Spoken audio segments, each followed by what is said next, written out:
جس میں کچھ مولانا صاحب جو ہیں وہ اس کپڑے کو ٹیبل کے اوپر رکھ کر اس پر سرچ کر رہے ہیں کہ اس کے اوپر یہ جو زیر لکھی ہوئی ہے، یہ زبر لکھی ہوئی ہے، یہ کیوں لکھی ہوئی ہے۔ لیکن یہ ایسی نہیں ہے، یہ کاف نہیں ہے، نقطے نہیں ہے۔ اچھا جی، آپ اس کا مشورہ دیں، آپ کہتے ہیں کہ اس کے اوپر اب یہ ایف آئی آر کاٹنی چاہیے۔ جی کاٹنی چاہیے بالکل، کیونکہ اس نے مشابہت ایف آئی آر کی عبارت کیا ہونی چاہیے تاکہ کل کو اگر فرض کیا قرآن تو کے ساتھ اس نے مشابہت اختیار کرتا ہوا سوٹ پہنا، اور جو کہ بے ادبی ہے۔ قرآن کی آیات کی مشابہت کے ساتھ ایک سرکاری گناہ ہے، ایک سرکار کا گناہ ہے، یہ سرکار کا گناہ، اسلامی گناہ ہے، یہ سیاسی گناہ ہے۔ لہٰذا اس نے قرآن کے ساتھ مشابہت رکھتے ہوئے سوٹ پہنا، جو کہ نہیں پہننا چاہیے۔ اس سے کیا کہتے ہیں، اسلام کی یا مسلمانوں کی بہت دلداری ہوئی۔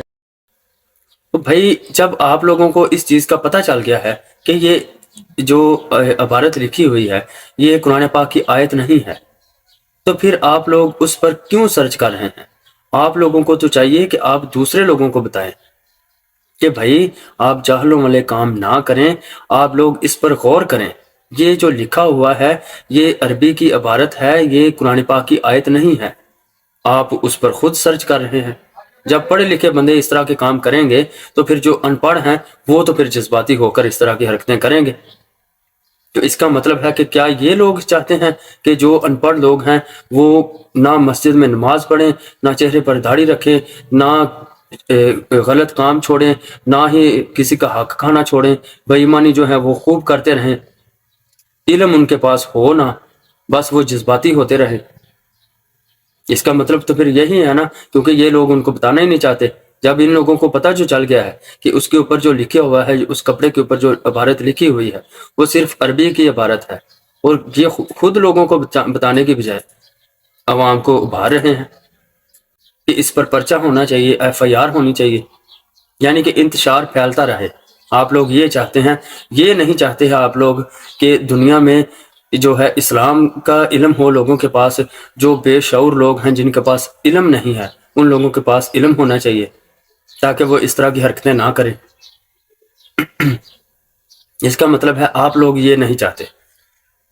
اور میں ان آفیسرز کو جو وہاں کے انچارج ہیں ان سب کو سلام پیش کرتا ہوں کہ جن لوگوں نے ان لوگوں پر احسان کیا ہے، جتنے بھی وہاں پر لوگ تھے ان سب پر ان لوگوں کا احسان ہے، کیونکہ حدیث کے مطابق اگر کسی نے ایک جان کو قتل کر دیا ناحق تو اس نے پوری انسانیت کو قتل کر دیا، اور اگر کسی نے ایک جان کو بچایا تو اس نے پوری انسانیت کو ہی بچا لیا۔ یہ حدیث کا فرمان ہے۔ اور یہ سب کچھ ہونے کے بعد، یہ سب کچھ کرنے کے بعد، اتنا ہنگامہ کرنے کے بعد دکھایا گیا ہے کہ اس عورت نے معافی مانگ لی ہے۔ اور بھائی کس چیز کی معافی مانگ لی ہے؟ معافی تو حقیقت میں جن لوگوں نے ان کو گھیر کے رکھا ہوا تھا اور ان کو قتل کرنے کی نیت سے بیٹھے ہوئے تھے، ان لوگوں کو معافی مانگنی چاہیے، اس عورت سے اور ان آفیسرز سے جو وہاں پر ملازم تھے، جو پولیس والے تھے، ان سے معافی مانگنی چاہیے۔ ان کو میں سلام پیش کرتا ہوں، جتنے بھی آفیسرز تھے وہاں پر۔ اس کی وجہ یہ ہے کہ ان لوگوں کا ان پر احسان ہے جو لوگ اس عورت کو قتل کرنے کی نیت سے بیٹھے ہوئے تھے، ان لوگوں پر ان آفیسرز کا احسان ہے۔ کیونکہ نبی پاک صلی اللہ علیہ وآلہ وسلم کی حدیث مبارک ہے کہ اگر کسی نے ایک جان کو بھی ناحق قتل کر دیا تو اس نے پوری انسانیت کو ہی قتل کر دیا۔ تو جو لوگ اس کو قتل کرنے کی نیت سے بیٹھے ہوئے تھے وہ ناحق ہی قتل کرنے والے تھے نا، کیونکہ اس کے اوپر تو لکھا ہوا ہے کہ حلوہ، یعنی کہ سویٹ، کوئی کھانے والی میٹھی چیز۔ تو ان لوگوں کی تو یہی نیت تھی نا۔ تو پھر ان لوگوں کا، جن آفیسرز نے اس عورت کو بچایا ہے ان انتشار پھیلانے والے لوگوں سے، تو پھر ان لوگوں کا ان پر احسان ہی ہوا نا، کیونکہ انہوں نے حدیث کے مطابق اگر ایک جان کو بچایا تو پوری انسانیت کو بچا لیا۔ اس کا مطلب ہے انہوں نے اس عورت کو ان لوگوں سے بچا کر پوری انسانیت کو بچا لیا ہے۔ اور یہ لوگ کہتے ہیں کہ اس نے معافی مانگ لی ہے۔ اس نے کس چیز کی معافی مانگی ہے؟ معافی ان لوگوں کو مانگنی چاہیے جو لوگ اس کو گھیر کے کھڑے ہوئے تھے، جن لوگوں کو اس چیز کا پتہ ہی نہیں ہے کہ عربی ہوتی کیا ہے، عربی میں لکھا ہوتا کیا ہے، قرآن پاک کی آیت کیا ہے۔ اس کا مطلب ہے کہ ان لوگوں کو اتنا پتہ ہی نہیں ہے کہ قرآن پاک کی آیات کون سی ہیں، ان میں لکھا ہوا کیا ہے۔ اگر ان کو پتہ ہوتا تو وہاں پر روک کر پڑھ لیتے، پڑھ کے پھر دیکھ لیتے کہ اس کا مطلب کیا ہے۔ اس کا مطلب ہے کہ یہ اپنی جاہلیت پر فخر کرنے والے لوگ ہیں۔ اور آخر میں سب لوگوں سے صرف اتنا ہی کہنا چاہوں گا کہ آپ لوگ سب سے پہلے اسلام کو سمجھیں کہ اسلام کہتا کیا ہے، اسلام کے رکن کیا ہے، اسلام کا پر عمل کرنے کا طریقہ کار کیا ہے، قرآن پاک ہمیں کس چیز کا حکم دیتا ہے، کس چیز سے منع کرتا ہے، احادیث میں ہمارے لیے کیا حکم ہے، کس چیز سے منع رہنا ہے۔ اور دوسری بات یہ ہے کہ آپ لوگ قانون کو فالو کرنا سیکھیں۔ اگر آپ لوگوں کو قانون کا پتہ ہی نہیں ہے کہ قانون کے طریقے سے کس طریقے سے چلنا ہے، اگر اس طرح کی کوئی بھی بات، اس طرح کا کچھ بھی ہنگامہ یا کوئی بھی کچھ بھی ہوتا ہے، تو خود ہی سب کچھ کرنے کے سے بہتر ہوتا ہے کہ جو لوگ بیٹھے ہوئے ہیں ہماری حفاظت کے لیے، آپ لوگ ان سے رابطہ کیا کریں۔ جب وہ سارے مسئلے کو اچھے طریقے سے دیکھ رہے ہوتے ہیں تو پھر آپ لوگ جاہلوں کی طرح خود ہی کیوں قانون کو ہاتھ میں لینا شروع کر دیتے ہیں۔ اس کا مطلب ہے کہ آپ قانون کی بھی خلاف ورزی کرتے ہیں اور اسلام کی بھی۔ اس لیے میں ہر کسی سے یہی کہوں گا کہ ہم لوگوں کو چاہیے کہ سب سے پہلے ہم قرآن پاک کا علم حاصل کریں، قرآن پاک کو ترجمے سے پڑھیں، حدیث کو ترجمے سے پڑھیں۔ اس کے بعد ہمیں اس بات کا بھی پتہ ہونا چاہیے کہ قانون کیا کہتا ہے، قانون کے دائرے میں رہ کر ہر کام کرنا چاہیے۔ اس طرح جاہلوں کی طرح ہر کام میں اپنی ہی من مرضی نہیں کرنی چاہیے۔ اللہ تعالیٰ سے دعا ہے اللہ تعالیٰ ہمیں حق بات کو سن کر اس پر عمل کرنے کی توفیق عطا فرمائے۔ آمین۔ جزاک اللہ خیر۔